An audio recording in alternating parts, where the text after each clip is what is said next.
ਬਦਲਾਅ ਦੀ ਲਹਿਰ ਚੱਲ ਪਈ ਹੈ। ਪੰਜਾਬ ਨਸ਼ਿਆਂ ਦੇ ਖਿਲਾਫ ਜਾਗ ਉੱਠਿਆ ਹੈ। ਦਹਾਕਿਆਂ ਬਾਅਦ ਕੋਈ ਸਰਕਾਰ ਨਸ਼ਿਆਂ ਦੇ ਖਿਲਾਫ ਪੂਰੀ ਤਾਕਤ ਨਾਲ ਲੜ ਰਹੀ ਹੈ, ਪਰ ਕੋਈ ਵੀ ਸਮਾਜਿਕ ਲੜਾਈ ਸਰਕਾਰ ਇਕੱਲੀ ਨਹੀਂ ਜਿੱਤ ਸਕਦੀ। ਜੇਕਰ ਪੰਜਾਬ ਤੋਂ ਨਸ਼ਿਆਂ ਨੂੰ ਜੜ ਤੋਂ ਮਿਟਾਉਣਾ ਹੈ ਤਾਂ ਹਰ ਪੰਜਾਬੀ ਨੂੰ ਅੱਗੇ ਆ ਕੇ ਸਰਕਾਰ ਨਾਲ ਖੜਨਾ ਪਵੇਗਾ। युद्ध नशिया विरुद्ध मुहिम तहत हुण नशा मुक्ति यात्रा तुहाडे पिंड तुहाडे शहर पहुंच रही है। यात्रा विच शामिल होके अपना फर्ज निभाओ अते पंजाब नूं नशा मुक्त बनाओ। हमने उनको बताया है कि कितने बरसों से भारत में पाकिस्तान की तरफ से जो उनके एडेड प्रमोटेड ट्रेन टेररिस्ट आकर भारत में आतंक मचा रहे हैं, तो वो मुंबई का ब्लास्ट हो, ट्रेन ब्लास्ट हो, जम्मू कश्मीर के असम्बली के सामने जो सुसाइड बॉम्बर का ब्लास्ट हो, फिर पुलवामा हुआ, उससे पहले पठानकोट, फिर पिछले साल रेसी में एक बस के ऊपर गोलियां चलाई गईं। तो हमने बताया कि ये पूरा इसके जिसमें ट्रेडमार्क्स पाकिस्तान का इन्वॉल्वमेंट इससे भी साबित होता है कि जो पहलगाम के टेररिस्ट अटैक के बाद TRF ऑर्गेनाइजेशन ने 2 मरतबा इंटरनेट के ऊपर उसको कबूल किया।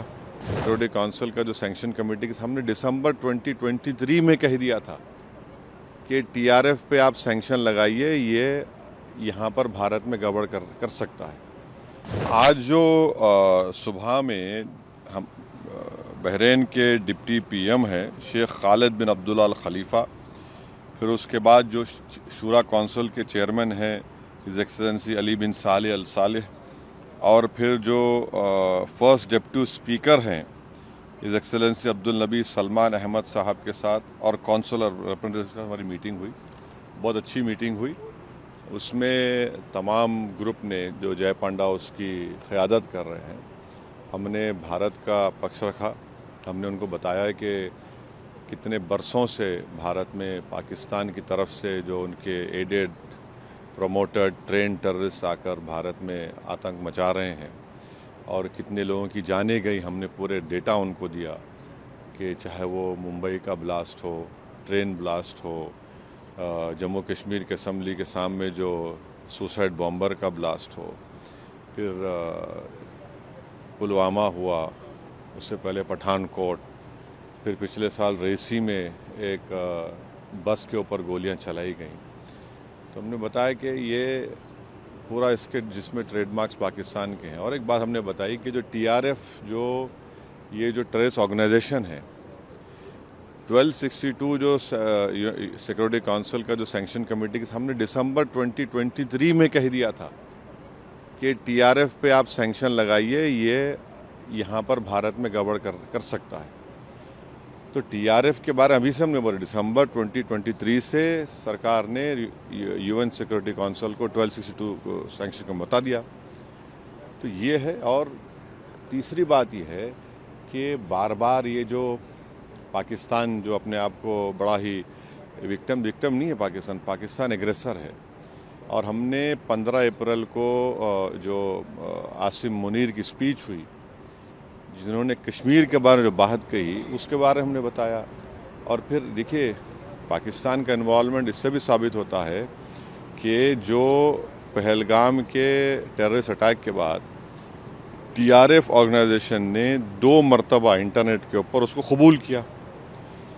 और भारत सरकार ने, जो हमारे एक्सपर्ट्स ने, साइबर के एक्सपर्ट्स ने मालूम किया, तो वो तो पाकिस्तान के मिलिट्री कैंटोनमेंट के करीब से उन्होंने उसको इंटरनेट पे डाला। वो तो फुटप्रिंट्स निकल नहीं सकते। और तीसरे, हमारी देश की जो प्रीमियर इन्वेस्टिगेटिंग एजेंसी NIA ने केस रजिस्टर किया है, तो इसमें पूरा इसका इन्वॉल्वमेंट है। और फिर भारत तरफ से जो एक्शन लिया गया, तो पहले 9 मुकामात को हमने निशाना बनाया जो यूनाइटेड नेशन के डेजिग्नेटेड टेररिस्ट ऑर्गेनाइजेशंस का ऑफिस है, और पाकिस्तान ने बेहूदगी की।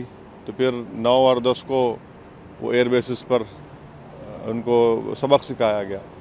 तो ऑल इन ऑल हम बता रहे हैं कि भारत तो चाहता ही नहीं है, मगर कंटिन्यूसली एक पड़ोसी मुल्क भारत में इंस्टेबिलिटी पैदा करना चाह रहा है, भारत में हिंदू मुस्लिम नफ़रतों को बढ़ाना चाह रहा है, और उन्हीं के पास से ये टेररिस्ट आते हैं, ये सब तमाशे करते हैं।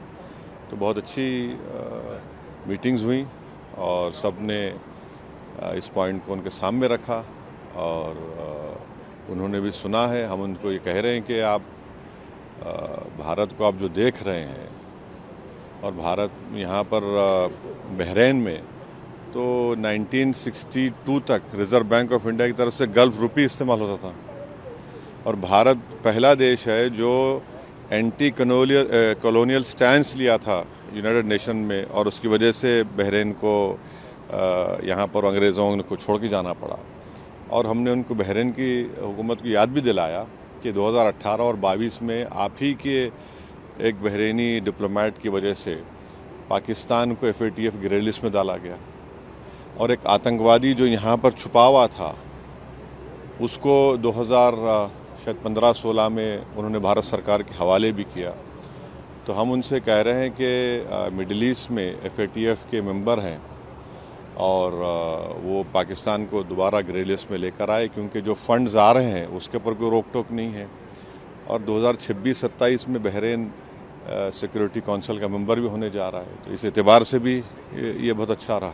जिस तरह से टॉप लीडर से मुलाकात हुई, 2 दिन की बहरीन की विजिट ख़त्म होने वाली है, गवर्नमेंट की तरफ से, बहरीन गवर्नमेंट की तरफ से किस तरह का आश्वासन मिला? देखिए, हमने जो बातचीत की उन्होंने बड़ा अच्छा सुना, उन्होंने अपनी बातें भी रखी जो उनकी सरकार का ज़ाहिर अपना पक्ष रखे, हम अपनी सरकार की बात रखे। हमको उनको बताए कि देखिए इंस्टेबल करने की जो कोशिशें की जा रही हैं भारत को ठीक नहीं है और ना साउथ एशिया के लिए ठीक है, ना रीजन के लिए ठीक है, ना किसी के लिए भी ठीक है।